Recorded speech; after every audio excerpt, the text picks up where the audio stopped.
story that I sometimes tell is some years ago I was on a tour in the Loire Valley in France, the chateau tour, and we went into this one chateau, and there was an old oak bedstead from the 14th century. So this was plague time in Europe.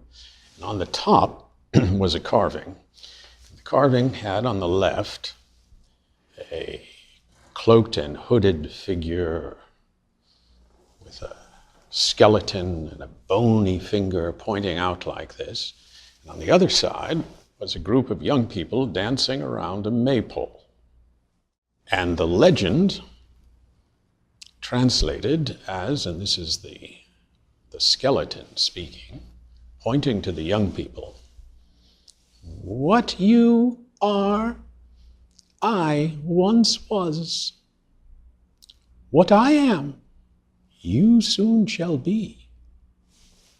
Now, applying that parable to sovereign debt, the last thing you want when Ruritania finally comes out of its debt crisis and begins to go back to the market is to be sitting in a room with a group of bushy-tailed investors who are being jollied into buying the new Ruritanian bond. The last thing you want is some guy in the back holding up one of your defaulted bonds saying, "What you are, I once was, and what I am, you soon shall be." So I think people on your side of the table probably underestimate the concern, at least that